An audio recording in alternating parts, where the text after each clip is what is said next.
So the Lord says,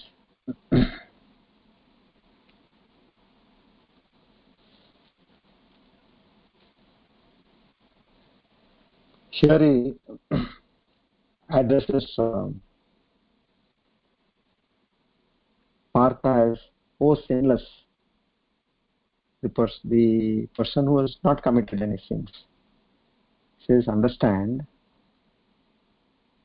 the two paths which are leading to enlightenment. One was the path of the knowledge, and the second was now this path of the knowledge is for who have that inclination for contemplation, who have concentration, who can sit and meditate. This is one. And then the path of work, where people are rajasic. Rajasic means they're outward. They want to be in action. They're not good at sitting down and focusing, concentrating. No, they want to pick up the phone. They want to send messages. They want to give instructions to people. They want to talk to people. So that is action-based service. So there, what?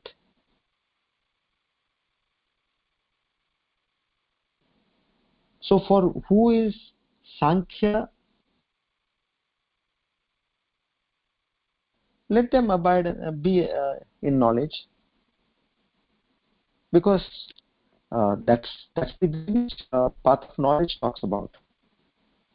And then karma yoga is for those who do not have chitta shuddhi and chitta ekagrata. Now understand, very careful, very important over here.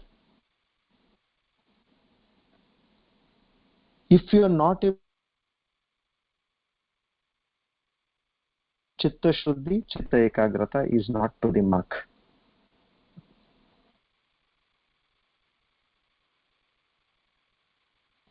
Meaning, you need to develop your chitta, mind, shuddhi, purity of mind. Second one, chitta, mind, ekagrata means focus and concentration.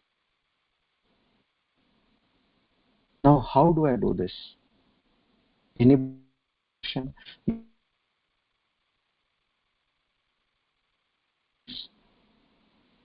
the first method, I want to do the first by meditation and contemplation, but I'm not able to focus. Shri Krishna says that. That is the reason I'm saying Karma Yoga.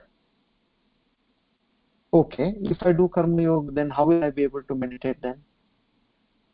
You mean to say I start being in action all the time and then I sit for meditation? I will be able to do it effectively? And that's what is not happening now. I am at work all the time. I don't get a minute to sit. Neither idle nor my action, my body is idle.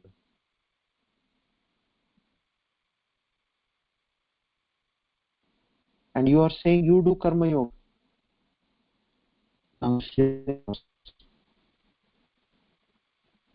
that this Karma Yoga done with divinization, I'll tell you the trick to do this Karma Yoga. You be in action, perfect. And I will teach you how this can make your mind completely pure and completely focused and concentrated. With that, what will happen? You move forward in the journey of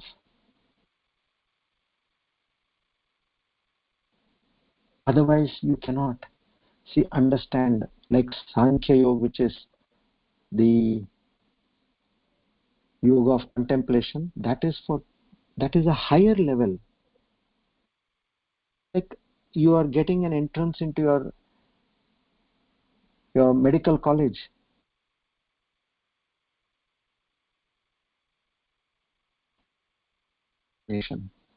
Only when you pass an entrance examination you will get admission.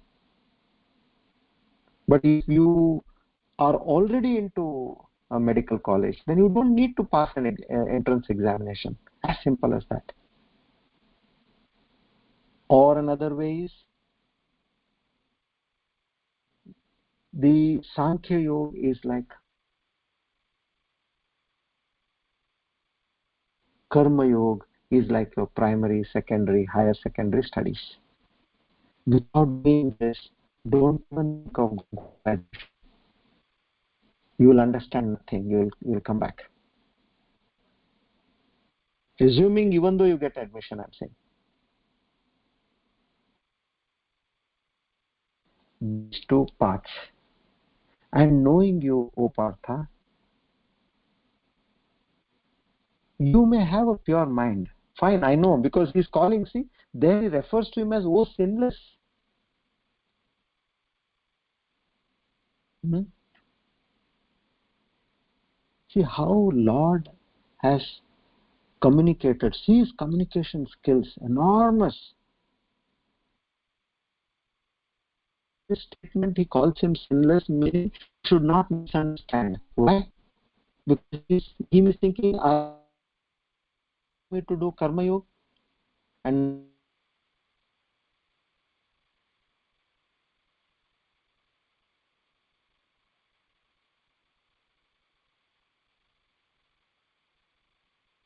not have the ability to concentrate. I told Chitta Shuddhi, mind being pure, Chitta Ekagrata, which is mind being focused. So now my point here is, you need to focus on improving your concentration and focus.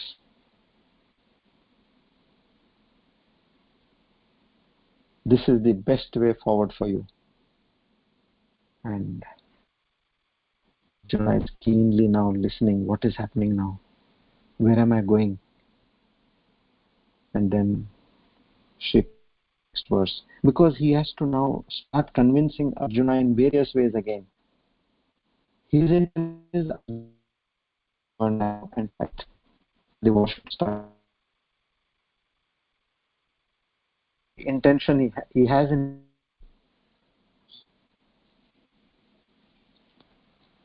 Okay.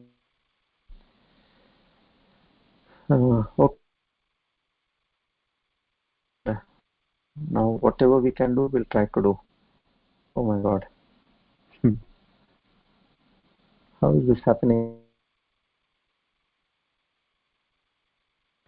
Others, where it is clear, can you please tell clear for others can understand? Otherwise, where is the problem? Oh,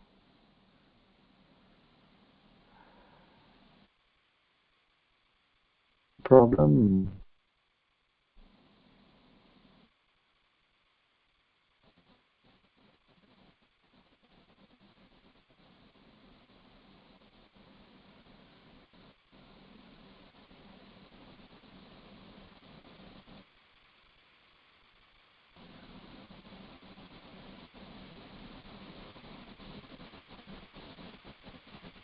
I'm a little concerned whether the recording will make sense because I'll put in another recording. Uh, uh, okay. Yeah, that's what I did, Shamli. I just now switched on my mobile data, but I didn't switch off my.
Okay, and now it should be clear.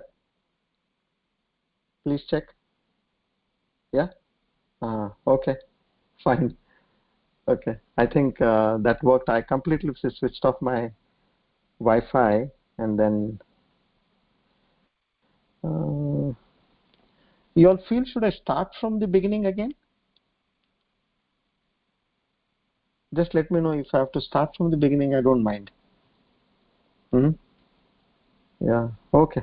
Fair enough. Fair enough. I'll do that. Thank you. Third words or even before third words? The introduction? Okay. Yeah.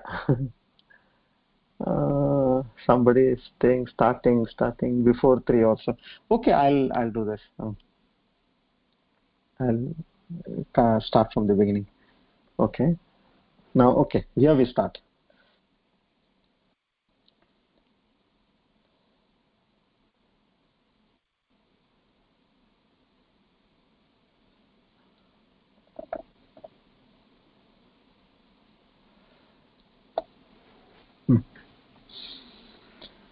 So here I'm going right from the beginning.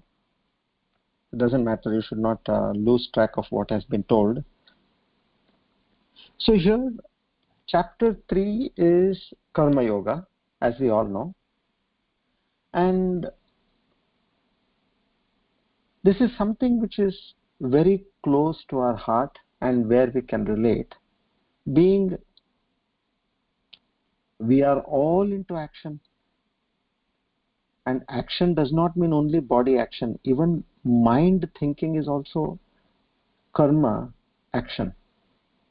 So when this is the case, so now how do you do an action?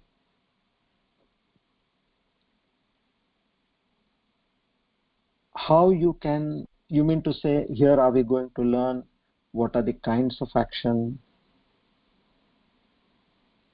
what are the benefits of action, how to do an action, when to do an action. Are these the key takeaway what we are going to have, or is there anything other than that? This is what we are trying to understand over here by Karma Yoga.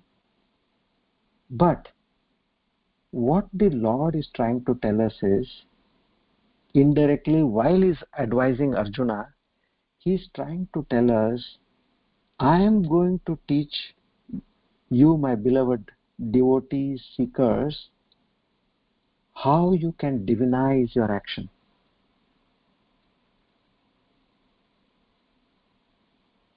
Meaning, you keep acting. Whatever you are doing, you keep doing your actions. Be in perfect style in terms of whatever you are doing. Don't try to change anything of that. But I am going to tell you how you can make that a prayer unto me and get unimaginable benefits out of that. So that is the key takeaway of this particular Karma Yoga.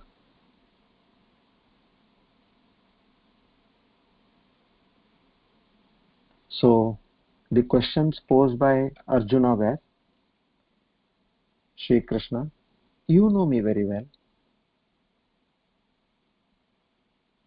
You have been my buddy. You are my relative as well. We have been friends all along. Knowing my nature, you please advise me, because you had told me that the path of knowledge, Sankhya Yoga, is higher than the path of action or path of work, which is Karma Yoga. So then, why is it that you are giving me the second grade path to follow rather than give me the higher one? Anyway, you tell me now. I am not going to ask you more. And there he very lovingly he asks Shri Krishna. He uses, in that one verse, he uses twice, O Keshava, O Janardana. When we are having a very cordial, friendly conversation with somebody, we use their names, every now and then. But here twice is something, meaning he says, I really want you. You should take care of my interest now, Keshava. So now the Lord, in reply to his close friend and relative and buddy Arjuna, he gives a reply. So I'll read the verse on my own.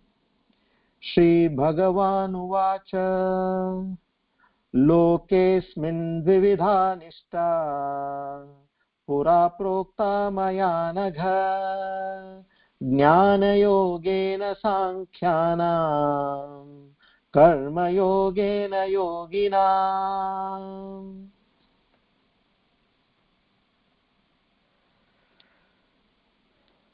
So he says, Arjuna, yes, I did tell you. He calls him as, O sinless one.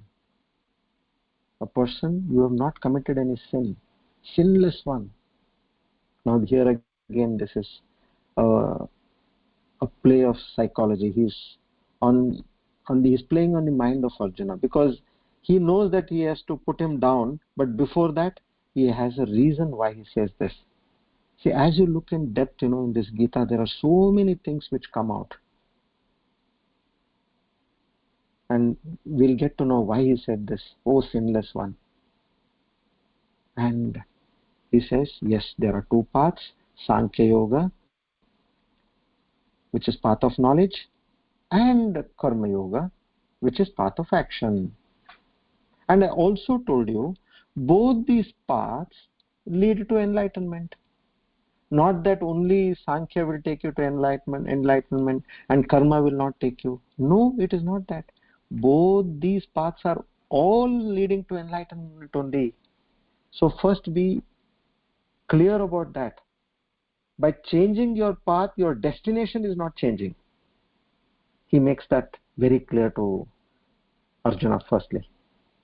And then he explains, Arjuna, see, Sankhya Yoga is a path where people are able to sit for hours and hours in meditation, focused meditation, contemplate on the truth told to them, the supreme truth told to them. So physically, mentally, they are these kind of people who have that stamina and strength, bodily and mind-wise. And the second one is for people who are in action, always moving around, talking to people, or they are thinking, or they are going somewhere, or they are writing, they are texting, on a phone call, or giving instructions. See, not a moment they are, in terms of their body, they are idle. Bodily and mentally, they are all the time active. This is one aspect. Second is, for the ones who I suggest Sankhya Yoga, which is the path of meditation, that is a higher level. It is like a graduation. And this Karma Yoga is like your primary, secondary, and higher secondary. How can you even think of going for graduation without passing these phases of primary, secondary, and higher secondary? Think for yourself. If you are already in an in a medical college, then what is the need for you to enter a entrance examination for a medical college? You already are there. But if you don't have a seat in a medical college, you need to write the entrance examination first. And your case is precisely that, Arjuna. You have to first gain a seat. And for that, this medical entrance is important. Understand? And then Arjuna asks, but then by Karma Yoga you are saying, I have to do, okay, What is that will I get by doing karma yoga? He says, two things you will get by doing karma yoga. One is the chitta shuddhi. Chitta means mind, shuddhi means purity, and chitta ekagrata, which means mind concentration or focus. Both these are essential for meditation and contemplation. And remember, chitta shuddhi, your mind is pure. I know that. And I already addressed you as, oh, sinless. You can call a person sinless when his mind is pure, isn't it? Otherwise, you can't call him that way. But I know you do not have a mind of concentration. And how you are able to get that, I will teach you through this path of karma yoga. And then eventually you come over to Sankhya yoga, and in that contemplated mind you attain salvation. So this way, here the Lord tells Arjuna. He is not just going to stop here, because he knows Arjuna is very clever. He'll come up with something else. So before he can even ask a question, he goes on with various parameters of explanation to completely convince Arjuna. That is one very important aspect. And you can also understand, by the way the Lord put forth an answer to a question. It's so nice if anybody is writing something, or if anybody wants to explain to somebody in life, or if anybody is making a presentation, it helps them to gather insights from the way Lord Krishna gives out information. How he thinks, in what all parameters he takes the flow forward. This is something interesting. If you pay attention, you'll get that. So we'll go to now verse number 4. Chapter 3, verse 4. Please repeat.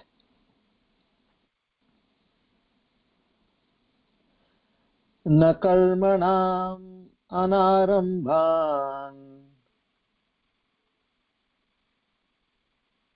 naishkarmyam purushošnute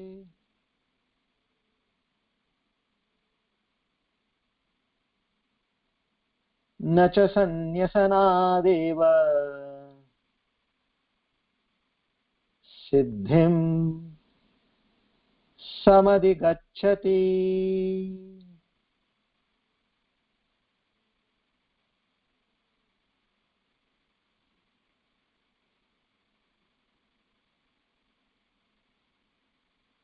Na karmanam,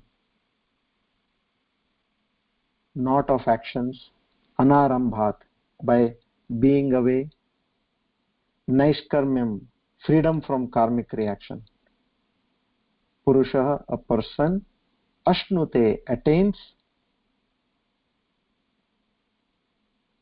sannyasat, by renunciation also, siddhim, perfection, samadhigacchati, he attains. So the gist of it, one cannot achieve freedom from any karmic action by merely keeping away from work. If you feel, I don't want to get into any of this cycle of work, kama, karma,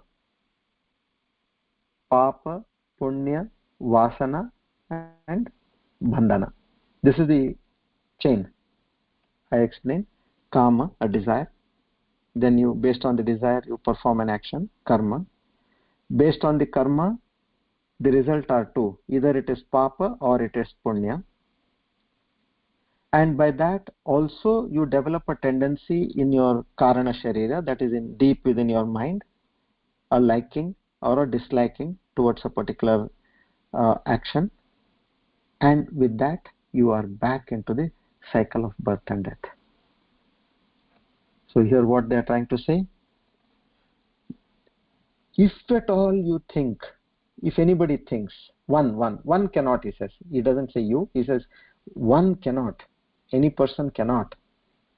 If you say, I'm not going to do anything, I'm going to just sit quiet, I don't want all this muddle of getting into karma, then result of karma, and then again all these fruits, no, I don't want. If you think that that is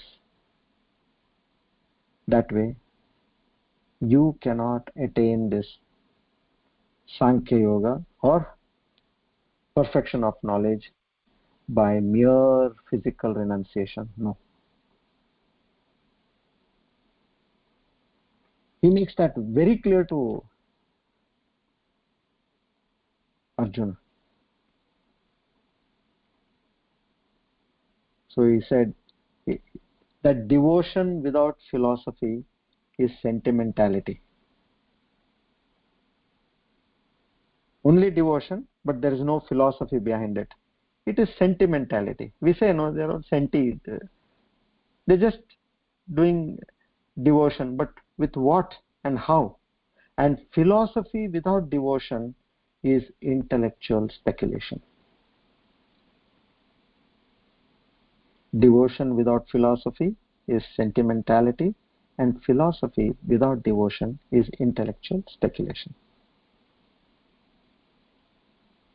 So Arjuna understand action and knowledge are necessary, both are necessary in karma yoga. Don't think that when you're doing karma you're a buddhu. I'm not saying that. Understand, I know for action there has to be a proper knowledge, otherwise you can't perform action also in the right way.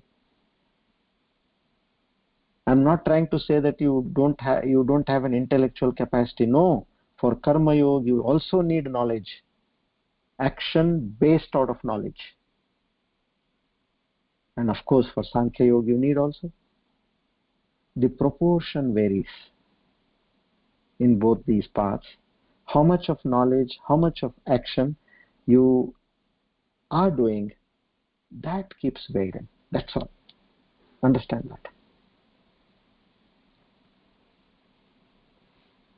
Okay. You all want to do meditation, or shall I go ahead with the verses? A quick choice.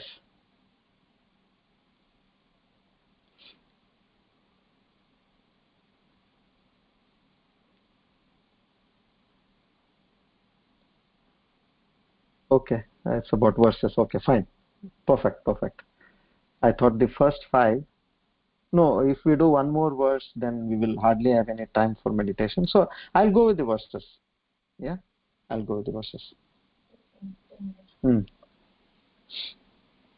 Okay, now we go to verse 5.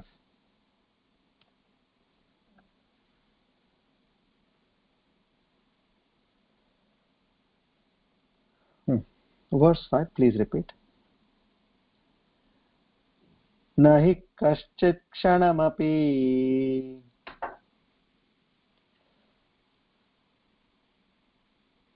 jatu tishtatya karma krite karyate hyavashat karma sarva prakriti jair gunaihi.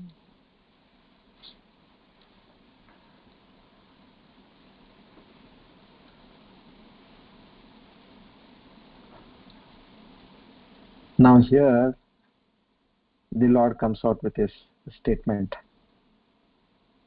He says, Arjuna, even if you think that somebody is going to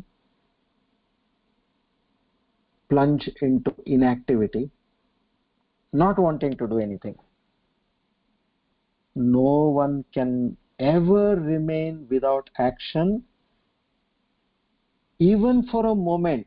This word has to be underlined. Even for a moment, even if you want to be, you cannot be. So then the next question comes, how can this happen? He says, indeed all the human beings are compelled to act by their by their own intrinsic qualities, which are born out of their material nature. Now here is slowly introducing us to a point of how he has created a human and what is that material nature. These are the three gunas. And what are they? Sattva, Rajas and Tamas. These are the three gunas. So now we got one inkling to what and how the God has created us. We may not be knowing the bifurcation. We just know that yes, we have tendencies, we have our behavior, all that. And this is fantastic science, I tell you, in terms of relationship. If you understand this, I've been studying a lot on this. I'll explain to you all how one gets annoyed, angry, or disturbed by the other person's behavior. It could be a spouse, a family member, person in the society, or a person at workplace. Once you have an idea of this, then at least you will be the person who will not be reacting, but you will start responding. Actually, this gunas, there is a whole chapter number 14, Gunatraya Vibhaga Yoga, where he talks completely of the gunas, that each person has got three broad categories of sattva, rajas and tamas, and how they impact the behavior. So he says, Arjuna, understand that action, when I say, it is not only to your professional work or your housework, but it is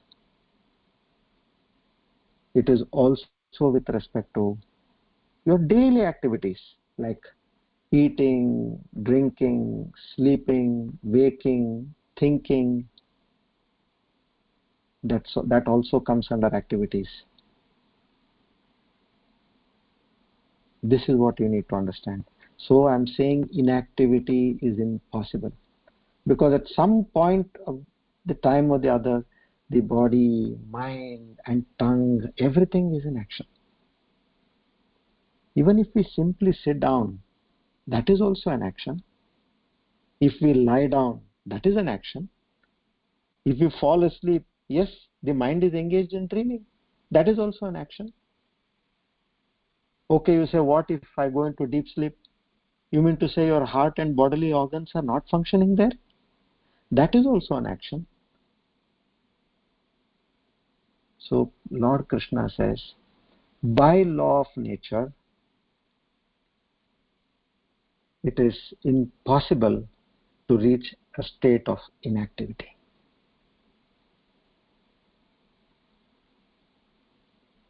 So the body, mind, intellect which we are born is compelled to act in the frame of these three gunas, sattva, rajas and tamas, to keep working in this world.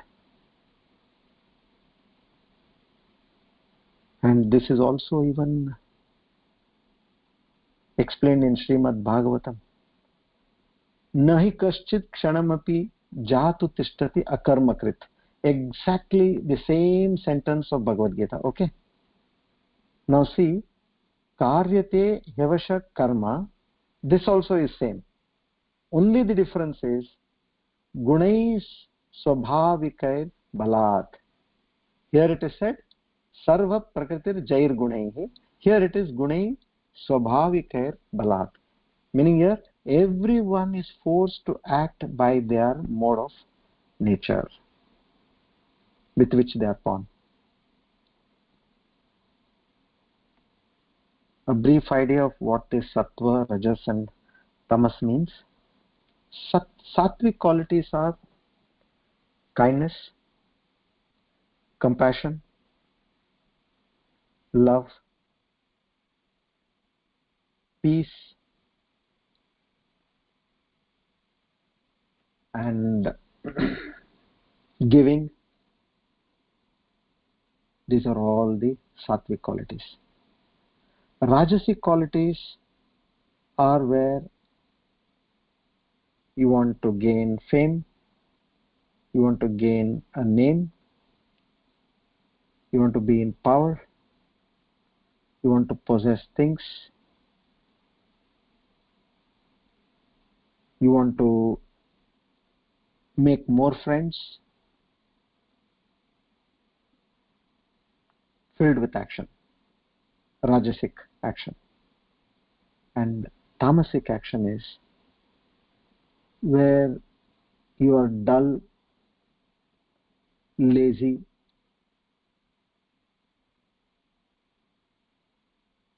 not kind. Getting an opportunity, you will cheat, hatred, jealousy. These are all the tamasic qualities. So he says, I have broadly made this whole world, or the whole creation of humans is with these three qualities. And now, what happens to the one who wants to be actionless? How, if somebody tries to do that, then what happens? Let's take the next verse.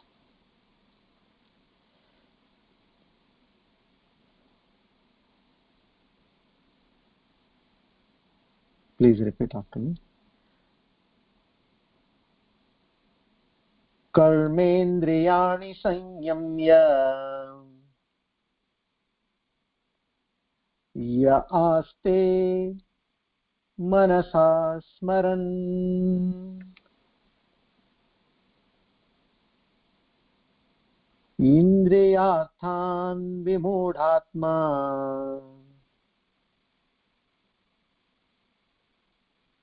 mityachara savuchyate.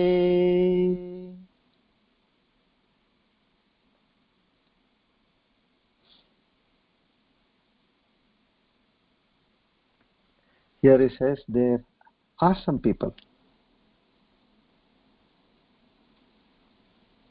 Arjuna, even you must be knowing, who you know what they try to do. They show that they are sitting in one place, put up all these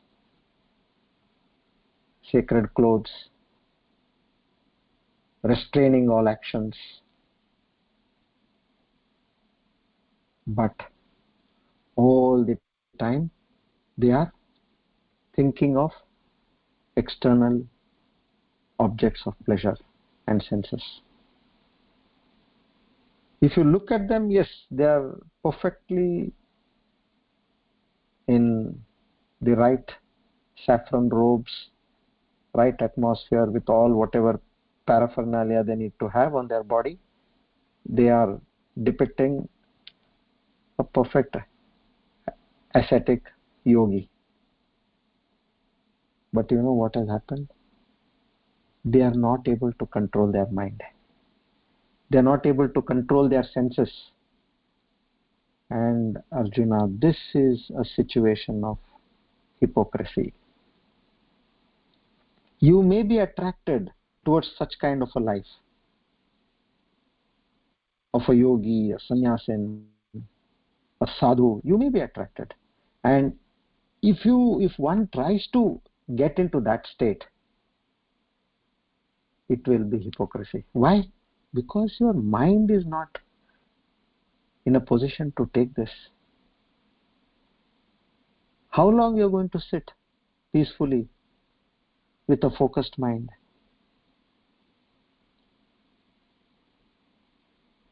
So Sant Kabir said, Manana rangaya ho, rangaya yogi kapara. Jatav bade yogi dunya ramole. Dahiya bade yogi bane gayle bakara. He says, oh yogi, what have you done? You have just dyed your orange robes, but you did not mind to dye your mind with the color of saffron. You forgot that. You only dyed your clothes. You have grown long hair, and yes, you have also smeared some ash on your body to show that you are detached and all that. But there is no devotion inside.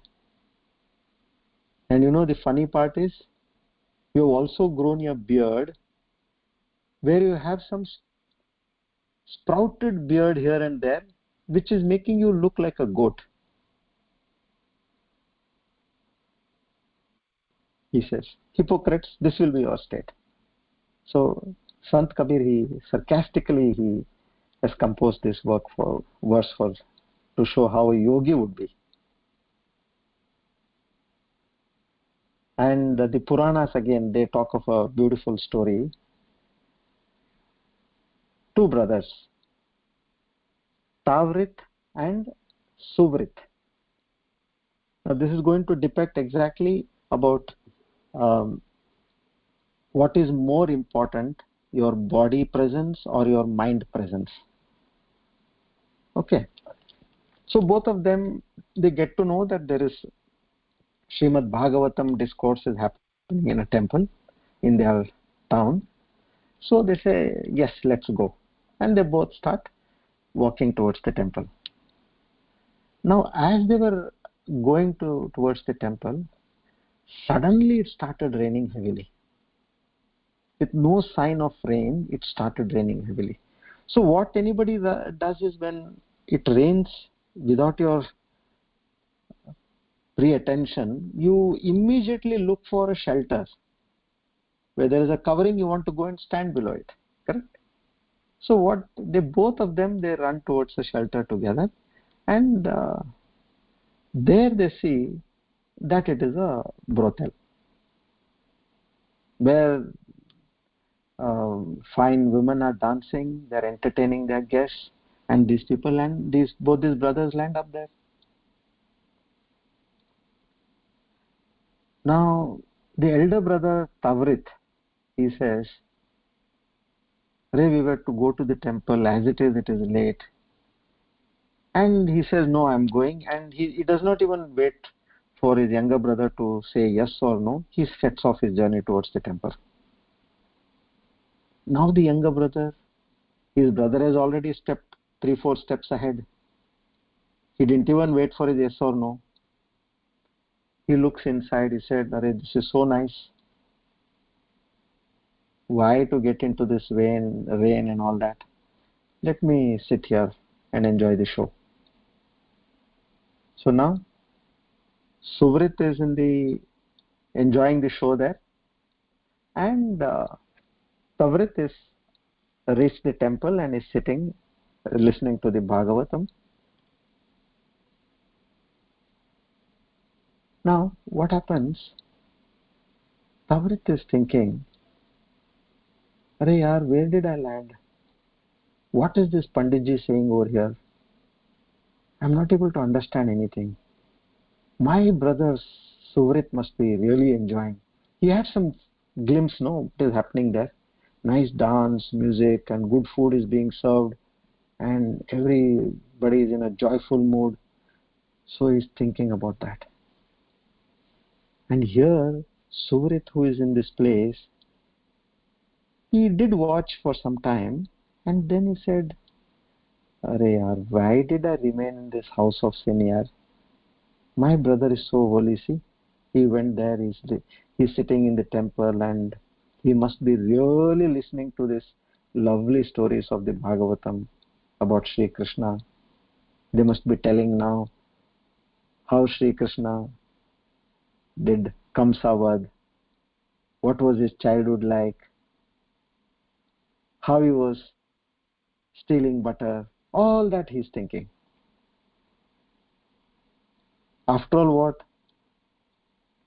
I'm not made of salt also, where I would have just gone melted if I had gone a little bit in the rain." So this is their understanding. Now the rain stops and both of them come out. This younger brother comes out of the brothel, Suvrit, and Tavrit, the elder brother, comes from the temple. It was quite close. So they meet up there. Now, as they meet up there, there is a strike, lightning which strikes on both of them, and both of them are dead. One stroke. So the Yamduts come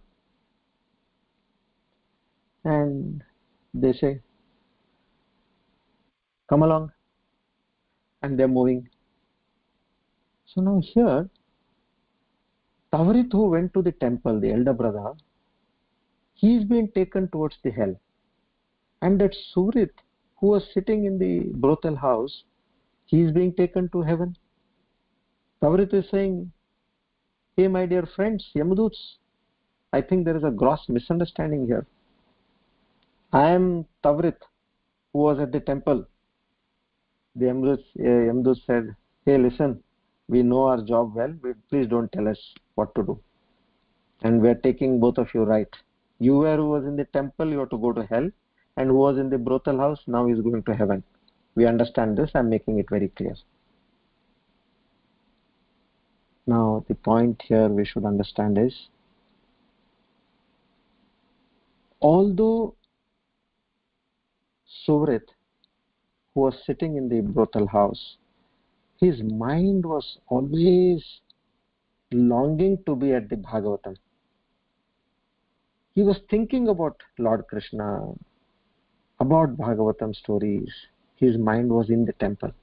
Whereas Tavarit, who was in the temple, he was thinking about what is happening in the brothel house, where he had completely surrendered to his senses, and he was focused only on, oh, now this dance would be happening, that would be happening, this would be happening.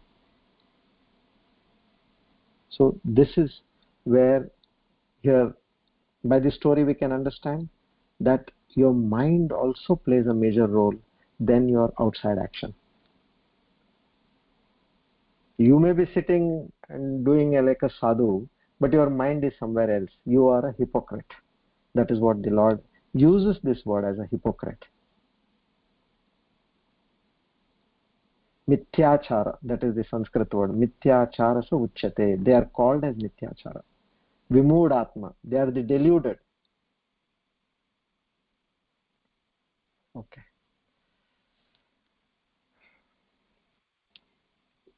Okay, shall we take a quick Q&A?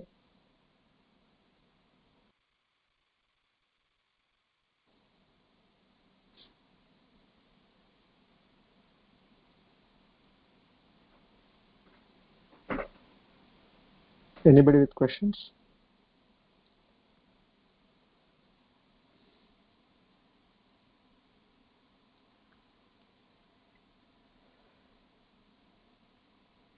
Okay, I'll end the session here.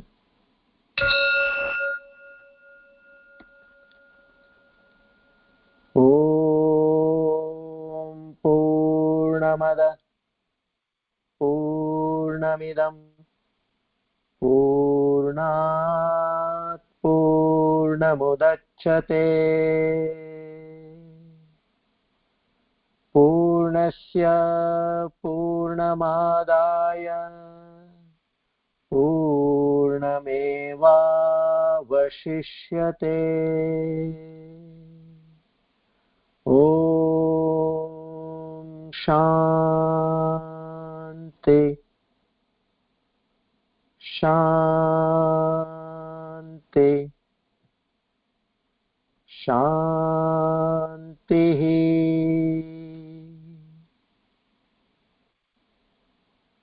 Hari Om Tat Sat. Shri Chinmaya Sadgurave Namaha.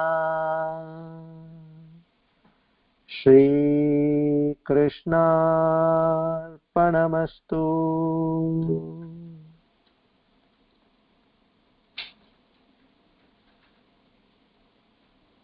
O Lord the Almighty, thank you for the supreme knowledge, and keep enriching us with your divine knowledge to lead a life as told by you,